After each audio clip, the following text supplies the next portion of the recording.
জান, এই যে এই দুই কালারের কাপড়গুলো দেখুন আপনারা, আরো কাপড় দেখাচ্ছে আপনাকে, এতগুলো টাকা, তাড়াতাড়ি এটা দেখে ফেল, দোকানদার দেখে ফেলবে। কিন্তু এটা পছন্দ হয় নাকি? আমি কম মানে ভালো ভাই সাহেব, এটা চয়েস হচ্ছে না আমাদের, এটা পছন্দ হয়েছে।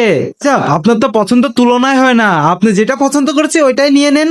বলুন এটার দাম কত নিবেন? এটা তো বলেই দেবো, বলুন আর কয়টা কাপড় নিবেন আপনারা? দোকানদারকে বলে ভাই 1 মিনিট আমরা একটু কথা বলে আছি, এর সাথে কাপড়টাও নিয়ে যায় তাদের সাথে, বলে বন্ধু এটা যদি একবারে আমরা বলি তখন কিন্তু সন্দেহ করবে, তার থেকে আমরা আরো দেখতে থাকি, কালারের বক্সগুলো আরো দেখি, ওর মধ্যে তো আরো টাকা থাকতে পারে।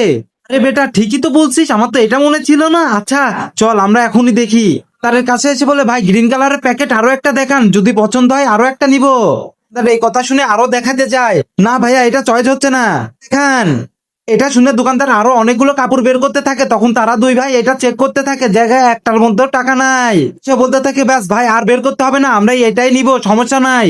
দোকানদার মেমো করতে থাকে, মেমো করে বলে ভাই 6,000 টাকা বিল দিন, তখন বিলটা পকেটে রাখে, তারপরে বক্সটা নেয়, বক্সটা নিয়ে ওই বান্ডিল গুলো, টাকার বান্ডিল গুলো সব বের করে রাখে। বলে ভাই কি করছেন এটা আপনি? এটা তো আপনার কিসমতের না, বলে এই বক্সের মধ্যে আমি নিজ ইচ্ছাই রাখছি কাস্টমারকে ব্রেন ওয়াশ করার জন্য, কারণ এই লোভে লোভে তারা কাপড় চোপড় কিনবে।